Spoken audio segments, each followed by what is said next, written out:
This is All India Radio. In the program Spotlight, now we bring you a discussion on World Fisheries Day, government efforts to transform the fisheries sector and bring about sustainable fisheries and economic revolution through Blue Revolution. The participants are Dr. J. Balaji, Joint Secretary, Department of Fisheries, and V. Ravi Kumar, AIR correspondent.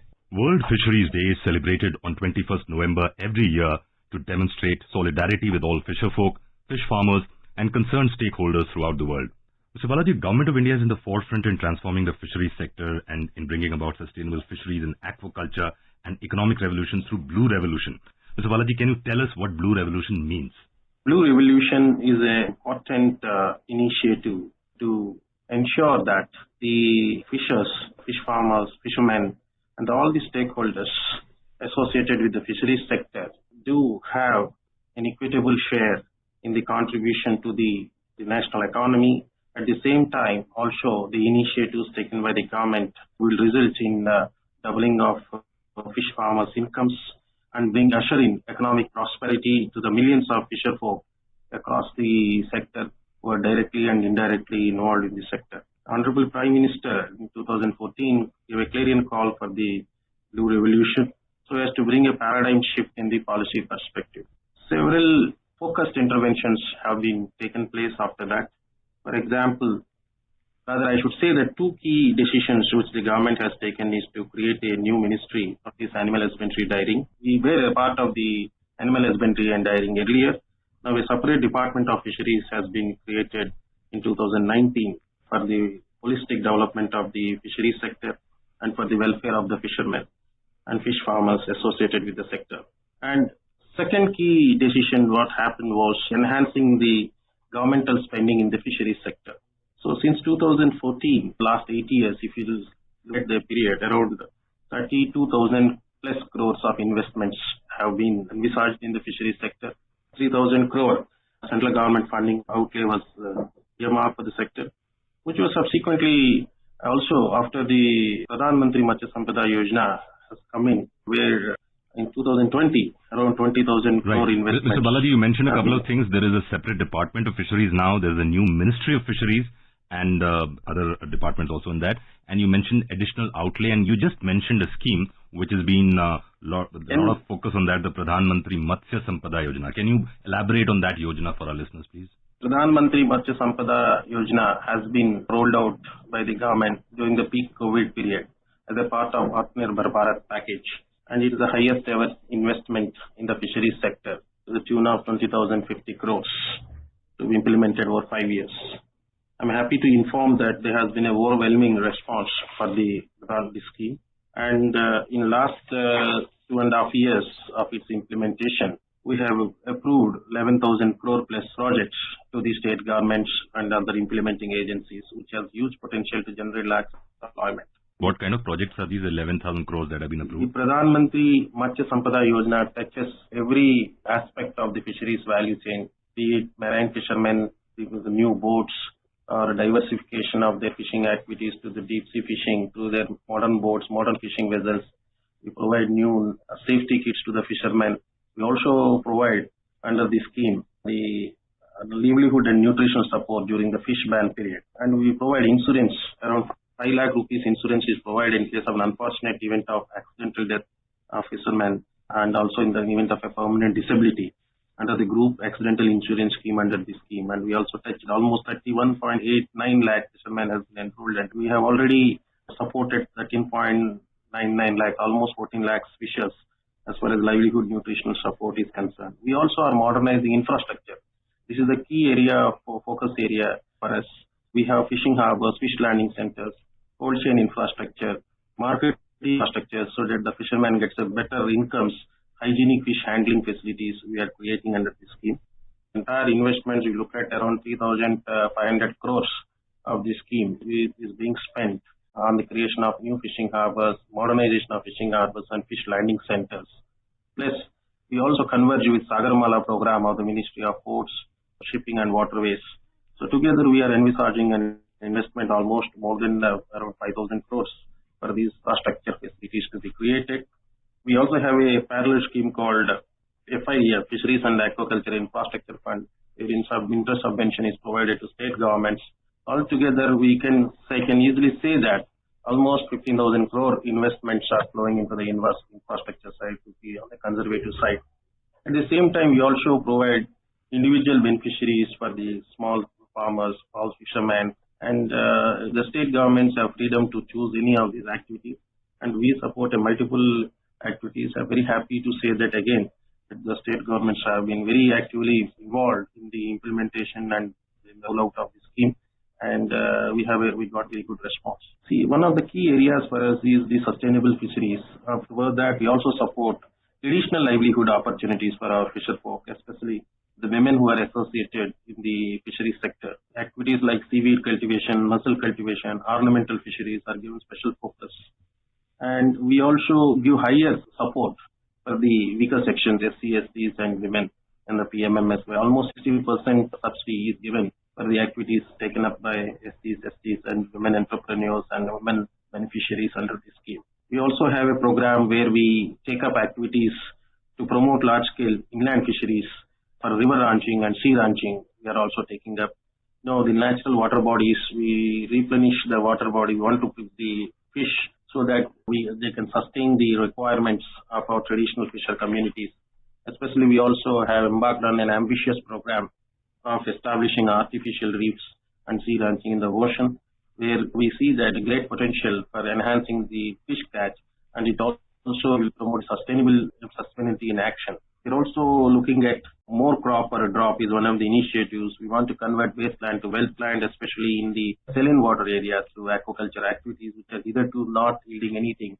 They're having good returns, and I'm happy to say almost more than 1,000 hectares of shrimp farming has come up in our northern states in around Delhi, especially in Haryana, Punjab and Western UP and Rajasthan. So these are some of the key interventions we are taking up under PMMSY. And the focus is also on entrepreneurship development, and we also support entrepreneur models. Yeah, there are a lot of key steps that you mentioned that the government has taken in the last 8 years. And one thing that I would like to double tap on is what you just mentioned is about seaweed cultivation. In that speech in 2014, Prime Minister Modi had referred to the potential of seaweed cultivation in India. In fact, seaweeds are wonder plants of the sea, a new renewable source of food, energy, chemicals and medicines with manifold nutritional, industrial, biomedical, agricultural and personal care applications. In fact, seaweeds are also termed as the medical food of the 21st century. So you mentioned seaweeds cultivation in passing. Can you double tap on that and focus on what are the success that we have achieved in that area and what can we expect in the future? Seaweed is a miracle plant growing in waters, in the oceans. And seaweeds do have a huge potential, can be used for several activities, be it fodder supplement, as a fertilizer supplement, as a biostimulant. Even in the cosmetic industry they can use. And also as a carrageenan and certain polysaccharides are produced, which are used in our jams and jellies. It's a big industry. In fact, globally it is almost $12 to $13 billion industry. Right. And we have not done much in the seaweed in the past. Honorable Prime Minister guided us that we should promote seaweed cultivation for the benefit, so that the fisherwomen, especially the coastal women who are there, they can supplement their income through the seaweed cultivation. Because you don't require anything for seaweed cultivation. You don't require a fertilizer, and the costs are minimal.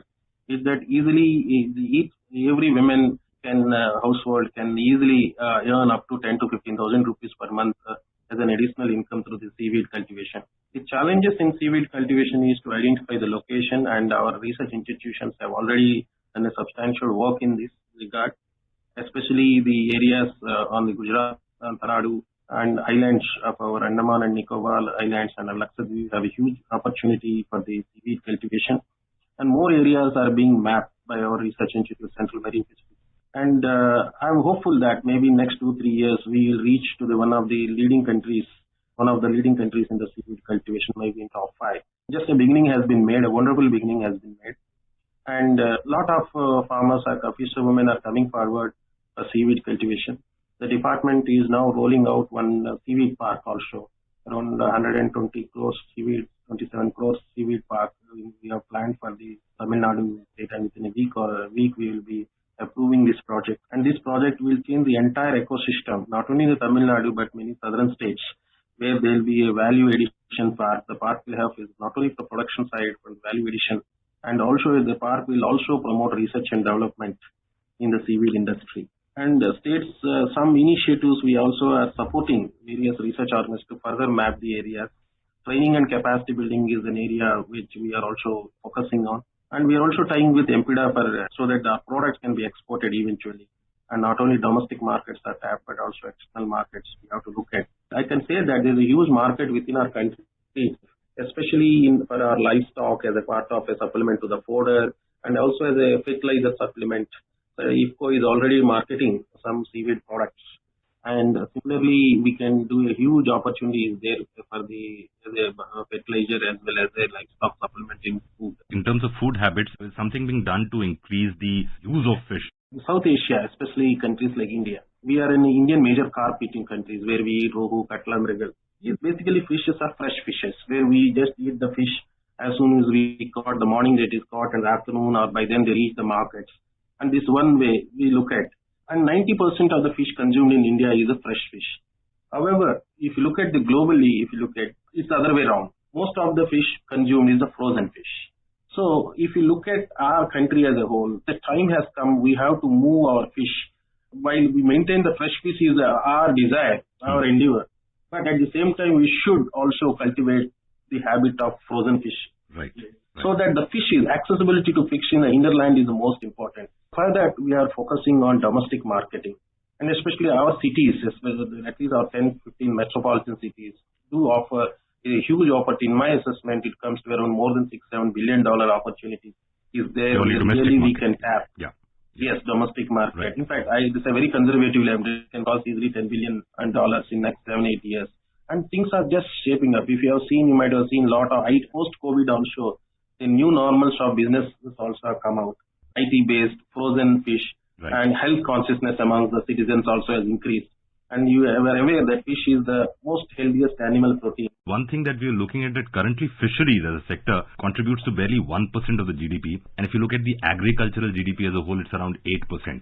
And it has obviously, as the Prime Minister also said, transformative economic potential. And what is it that we can do to unlock this potential going forward? While we are a very large fish producing nation, let me say that we have produced record fish during last year. We have 162.4 lakh tons fish we produced, and we have grown at 10.5, almost 10.34% last year. On an average, the fish production is going on 7%. Very good growth. The inland fisheries and aquaculture has done tremendously well in the last 8 years. From 1950 to 1913-14, if you look at the data, somewhere around 2 lakh tons in 1950 to 61 lakh tons we reached in inland fisheries and aquaculture fish production. It has reached to 121 lakh tons in last 21-22.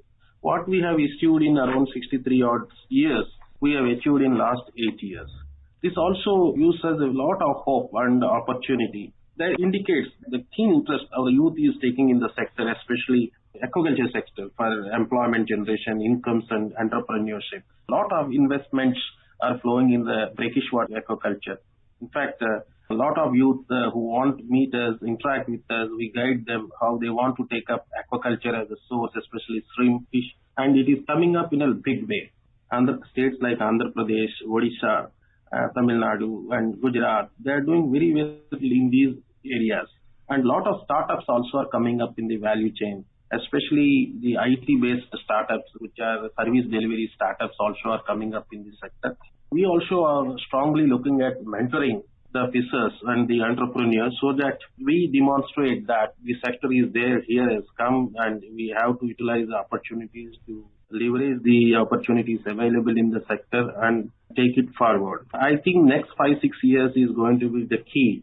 The pace at which we are going, I can say that maybe by 2030 we will double our contribution. Fisheries is a sector which is a great success story in the Indian industry. Thank you, Mr. J. Balaji, for joining us on All India Radio and helping us unpack the steps taken by the government to bring about the Blue Revolution. Thank you very much. You were listening to a discussion on World Fisheries Day, government efforts to transform the fisheries sector and bring about sustainable fisheries and economic revolution through Blue Revolution. The participants were Dr. J. Balaji, Joint Secretary, Department of Fisheries, and V. Ravi Kumar, AIR correspondent. This program was produced and presented by the News Services Division of All India Radio. You can listen to it on our mobile app, News on AIR.